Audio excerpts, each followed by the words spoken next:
Hey guys, and welcome to the Hobby News. All right, so we've got some previews up for I think next week for the pre-orders. I'm pretty sure it doesn't actually say exactly, but usually these things are usually a week before or so. So yeah, let's take a look. So Sunday preview: 2 new Battletomes and a whole new show on Warhammer Plus. Yep. So the main thing is the Battletomes are finally being released. So after some delays and so on, it looks like they're finally on the way and able to be picked up, which is really cool. I myself are playing the Stormcast, so that's pretty cool. And for those out there that are doing the Orruks and stuff like that, that'll be pretty cool too. So let's see what they say about it. So Dominion was just the beginning. The Stormcast Eternals and Cruel Boys are about to receive new Battletomes and host of miniatures, and that's far from all. As a brand new series makes its debut on Warhammer Plus this Wednesday, check out. Yep, okay, cool. So for those that like the Warhammer Plus, we come down. Yep, this is cool. All right, let's take a look at this. So the Stormcast Eternals Battletome. Here we go. Sigmar's chosen warriors have a massive array of new tools at their disposal, such as elite warriors clad in the Maker God's freshly minted Thunderstrike armor. Battletome Stormcast Eternals contains a massive 76 unique war scrolls, extensive rules for the newly expanded Path to Glory narrative campaigns, and powerful abilities to help you seize victory on the battlefield. Yep, cool. So yeah, it's looking good. Yeah, I'm pretty excited by this. I like that new model that they're bringing out with it, which we'll have a look in a second, which is the that sort of big bowman guy. Yeah, it's a nice looking model. It'll be fun to paint. So this Battletome is also available, yep, in a stunning limited edition cover. So we'll take a look at that. Yeah, it's the usual thing. Is that different this time? No. Okay, they're just removing the... Yeah, I think many people have critiqued these in the past. I feel like for a limited book, they should do more than just remove the red bit at the top. You know what I mean? Like, I don't think they've even removed the red bit on the side. It's exactly the same.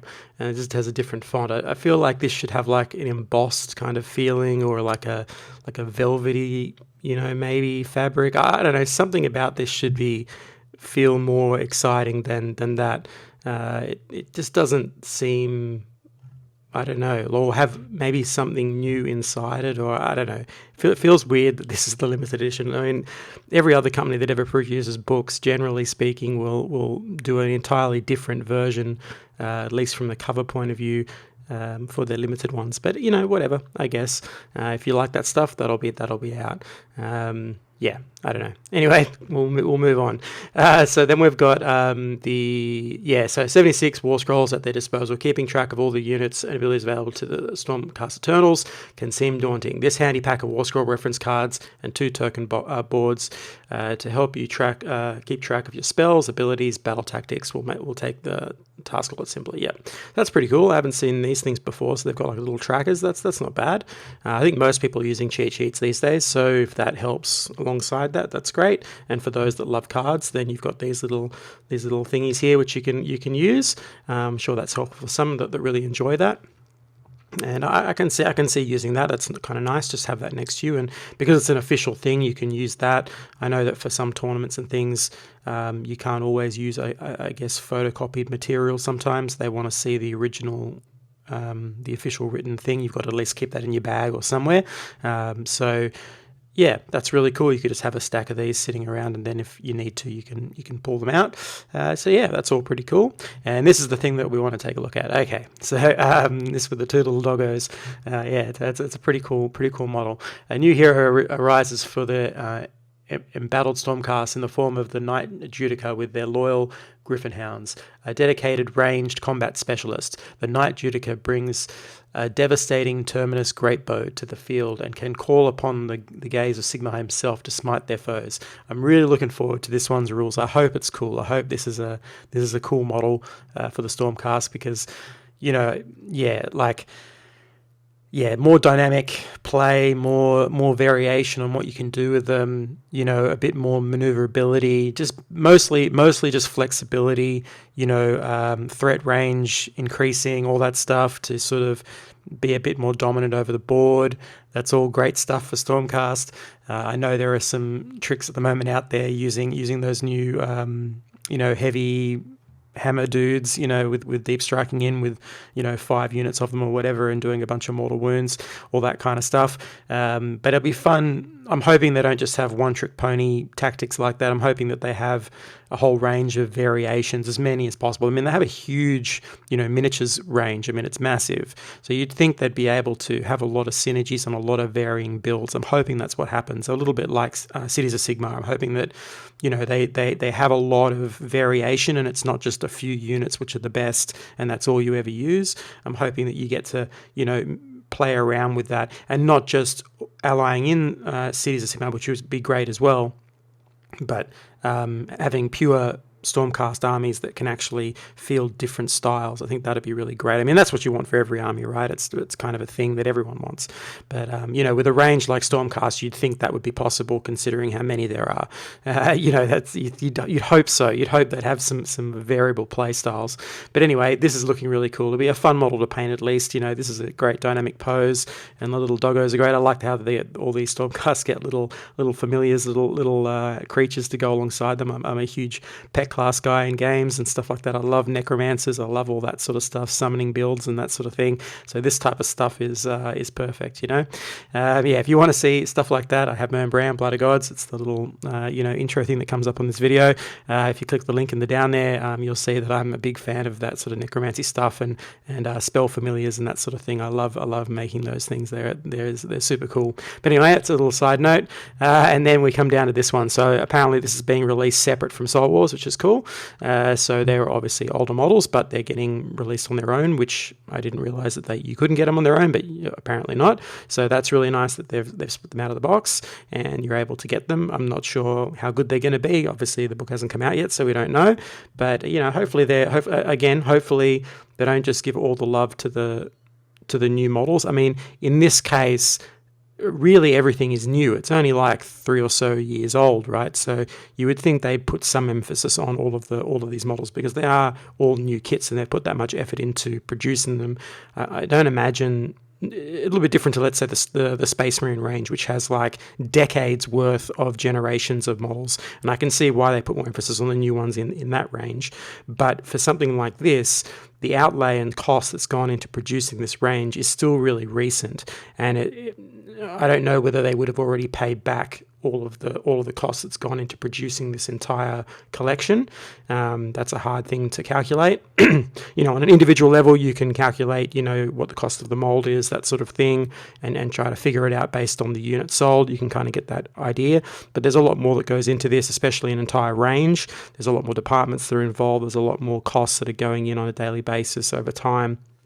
So to analyze that full cost of this range, I would imagine they're still paying back some of it. They're obviously making profit on some areas of this range, but I would imagine that it's not completely total profit at this point. It's probably still making itself back in some way. So, putting some emphasis on this stuff is good. It's good for us as hobbyists because we get to enjoy them and have more games with them and just have more things that are viable to use in your games. But also just from that's just a good thing all around, right, for them as well, I guess. So that's cool. I like all these older models with all of these like different mounts that they have. They're super cool, right? They're a nice lot of designs. So that's good. And then we have this guy. So I don't know how I feel about this, having traditional chariots in Stormcast, but I think what I've noticed is that everyone online, either you love this or you hate it.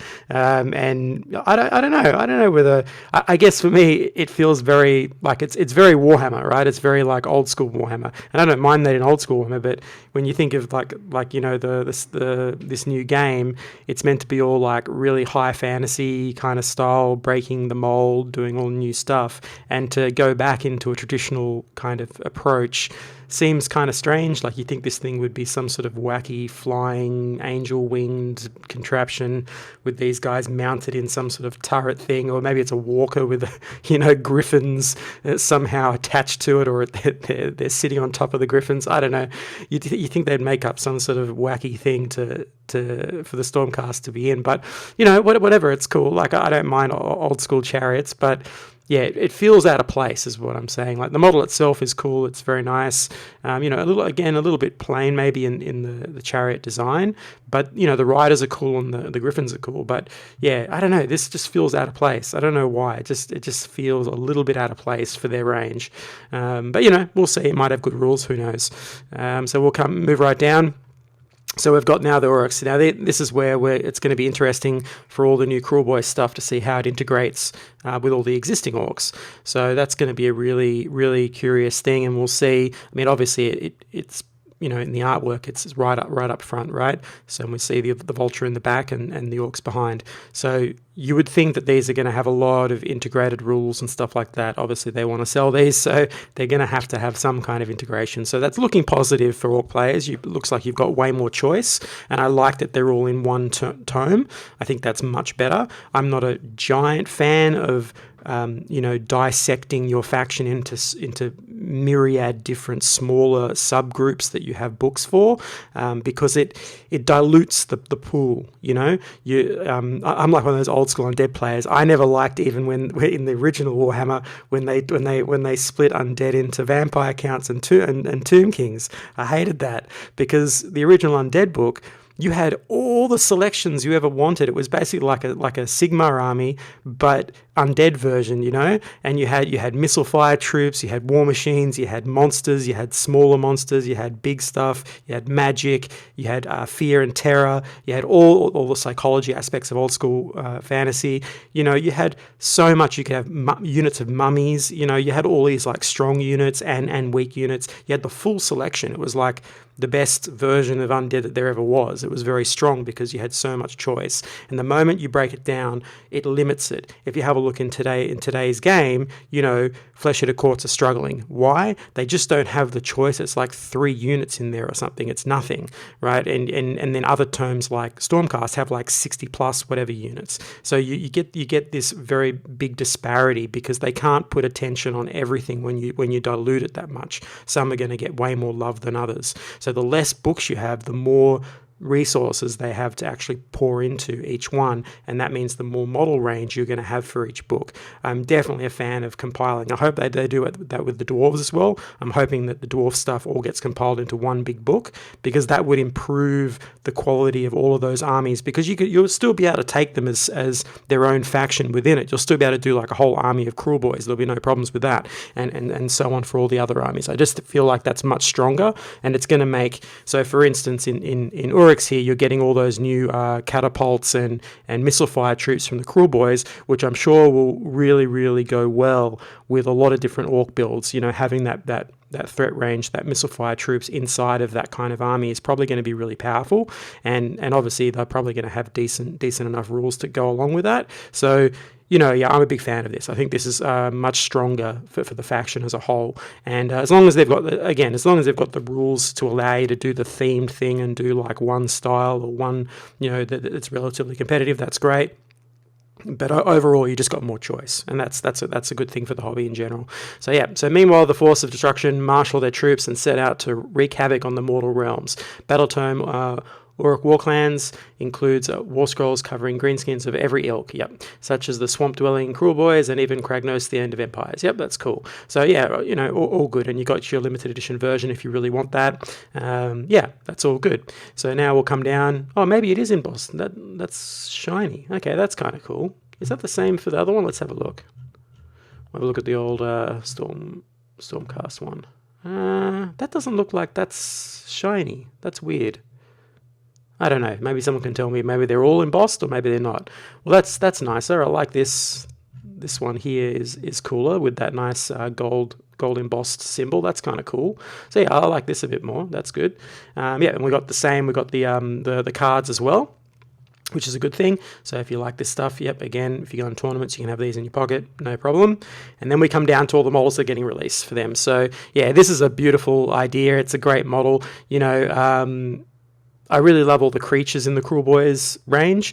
I guess the Peter Jackson orcs are not bad. They're cool, but I think the thing that I like about this range the most is just the monsters. I think that they've done a great job. Whoever sculpted the creatures in this range did an awesome job of just capturing some really, characterful and interesting, anatomy designs and stuff like that. I really like them a lot, and they're quite contrasted against these cruel boys that, on the whole, don't have much humor about them. I've talked about this. They're very serious. They're very un-Warhammery in terms of orcs. They don't have that humor in them, which I kind of feel like is a little bit of a downside to them, like personally for me. Like I like the fun of the soccer hooligan thing in the orcs. I think that's like an enjoyable part of them. I'd love to see a little tiny bit of humor in these guys because it'd give them more personality. But I do like them as sculpts. They're beautiful models, but just the character. And I think that's where you're seeing the character. All of the monsters in this range all have that wacky Warhammer character still imbued, even though they're a little serious, but they've still got all that, which I think is really great. And the most important thing here, we've got the big bow. So this is probably going to be included in almost every orc army, I'm sure, and that's great. I'm glad that they've got missile fire. I think that's an important thing. Like I said, for old school undead, you used to have that in every undead army, and now in orcs you're going to get that, which is really nice, because I think that just leads to more interesting stuff you can do on the tabletop. So that's a really cool model. I like it. It's all good. And then we've got our dice. So the usual thing. A million themed dice here. You can take a look at that at your leisure. We'll move right along. White Dwarf, obviously, and then we've got some Blood Bowl stuff. So that's nice. We've got a new board, it looks like. Let's see, the Duck Off team may have been out for a while now, but with a shiny new card pack and dice set, as well as a pitch and dugout set. That's cool. So that'll be up for pre-order next week. So it looks like everything will be up for pre-order next week. That's really nice. I love what they do for Blood Bowl. I think it's, I've said this before, I think it's probably one of their best games they've ever made. Like their most a success story, not in terms of, like, let's say how much money they've made on it, but a success in terms of a game that they've made, and supported for so many years and virtually kept it unchanged. They've only just recently had, a new version, and they still continue to support it and keep it, in theme with what its core, structure always was, which was meant to be fun. And the models are always fun, the designs are always enjoyable and cool, and the game plays well, and it's almost a perfect game. I don't want to call it a perfect game because there's a lot of random chance in it, which does annoy some people, but in terms of a random chance game, it's probably perfect. It's one of their success stories. I think it's undoubtedly on top of the pile when it comes to a game. It's just, and it's got such a strong community behind it, that play this game, both in the tournament scene and casually.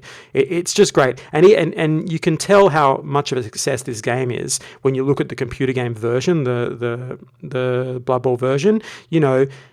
It's so close to the board game and is still fun. A lot of the times with Warhammer games, when they go over to computer games and they try to recreate it, it just doesn't work. It's not as much fun as the real thing, right? Most of those games generally fall flat because they can't.